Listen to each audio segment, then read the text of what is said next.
Me Rudi Vatin, ish kapitenin e kombëtarëve të Shqipërisë, tashmë edhe një menaxher i mirë fill futbolli. Vata, do donim një opinion tuaj pikërisht për shortin e ekipit tonë kombëtar, kur të gjithë të prisnin me veçore të ndryshme dhe së fundi Polonia kundërshtari i Shqipërisë.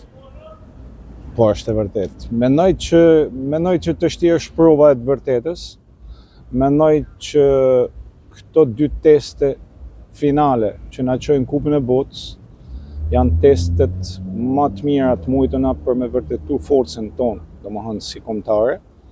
Polonia është një kombëtare që të paktën në edicionin e fundit që na nesh me to, kena fitu neshën e fundit 2-0, në aspektin e moralit jena shumë anelt, por e vërteta është që Polonia ka një histori të jashtëzakonshme në futbollin botnor, nuk ka kanë kur një kombëtare që ka fitu trofe e ka bë gjana të mëdha, por një kombëtare shumë mirë organizuar, shumë e përgatitur dhe në aspektin fizik është një përfaqësues shumë e fortë.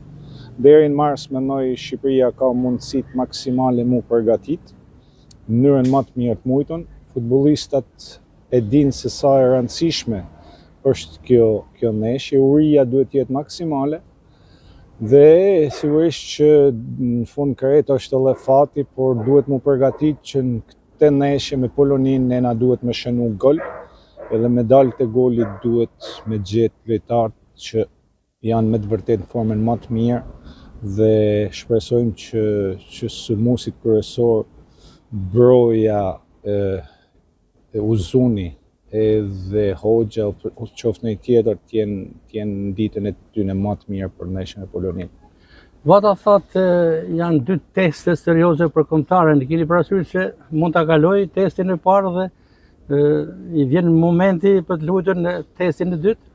Unë besoj që po, sepse jena në rritje, jena një kombëtare që jena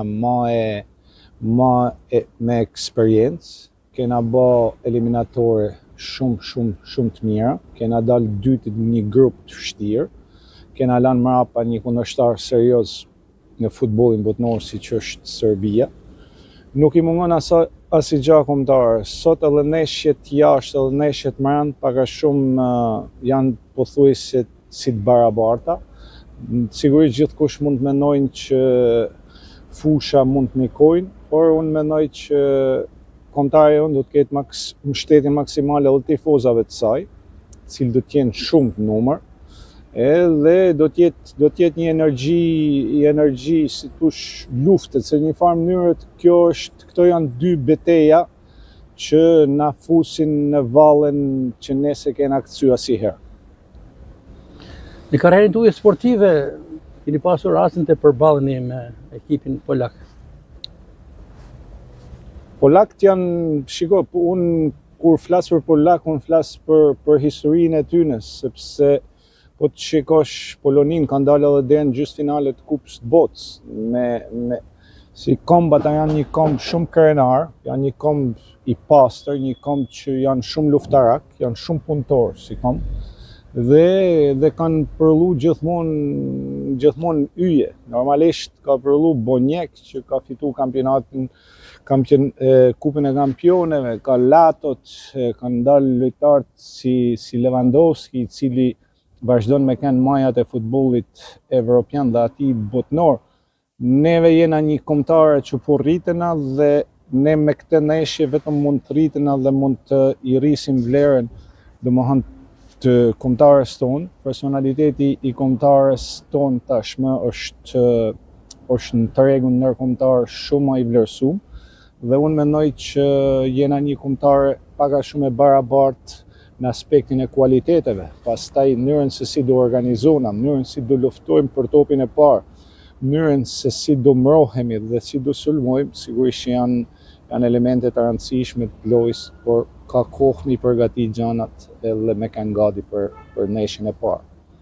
Në farë mënyrë kishte fjalën edhe tek karriera juve sportive, në karrierën e Rudi Vatit, se keni pasur përballje përballë kombëtarëve të Polonisë?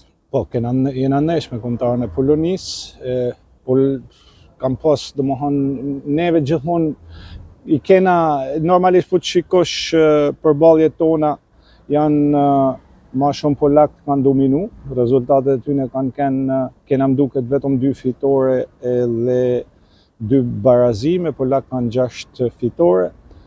Nuk është një kombëtare e rëndësishme në aspektin e kontingjentit, sepse ka lojtar normalisht që losin mirë, por nuk janë në nivelet e Champions League gjithë lojtarët që kanë. Unë shikoj që mbrojtja tyne ka defekte, mbrojtja tyne nuk është e shpejt. Me lojtarët tonë mbi sumit ne mundena me kanë shumë efikas në qoftë se I godasim në momentin e duhur. Por, si që tharë, futbolli polak është futboll që ka ba një emën serioz në arenën ndërkombëtare. Duke lënë pas kombëtarën e Shqipërisë dhe me shpresën dhe urimin që të ketë një përfaqësim sa më dinjitos, kalojmë tek kategoria superiore e futbollit shqiptar, ku në fundjavë Vllaznia është mysafire në kryeqytet dhe përballet me Partizanin vendas në stadiumin Arena Demave. Vllaznia e para në renditje dhe Partizani I teti nga fundi tek zona ftohtë. Si e shikoni këtë përballje? Shiko, po të shikosh pozicionet e 2 skuadrave, sigurisht automatikisht mendon që favorit është Vllaznia. Partizani ka pas defektet e veta, ka pas problemet e veta gjatë këtij sezonit, ka ndrru trajnerin, akoma nuk janë të mirë stabilizuar. Vllaznia është skuadër që me merit po dominon kampionatin shqiptar, por në fundit kjo nuk është një ndeshje e lehtë, sepse Partizani është një emër I madh, ato kanë qëllimet e tyne, sigurisht ndoshta janë jashtë objektivave dhe sigurisht që prezenca tyne në katërshe do jetë tepër e vështirë nëse Vllaznia merr një rezultat pozitiv kundër Partizanit. Unë mendoj që Vllaznia duhet me lujt me atë qetësi dhe me atë eksperiencë që ka fituar tashmë skuadra. Mendoj që duhet jenë kujdesshëm sepse edhe vetë fusha do të jetë sintetike, është një fushë që normalisht nuk është e njëjta gjë si me lujt në një terren me barë natyral. Por besoj që eksperienca e lojtarëve dhe trajnerit dhe mbështetja e tifozëve ka më kanë mjaftueshme. Dhe Vllaznia mendoj që duhet marrin rezultatin që ka nevojë me marr, I cili është fitoria dhe me vazhdu rrugtimin për drejt titullit në këtë mënyrë, sepse është e vetmja mënyrë kur dominon me kundërshtar direkt, me emra të tillë, aty t'i vën stampen dhe vën autoritetin tanë, I cili ka me të ndihmuar shumë për me fitu domethënë objektivin I cili është titulli kampion. Vata, faleminderit për këto mendime. Faleminderit.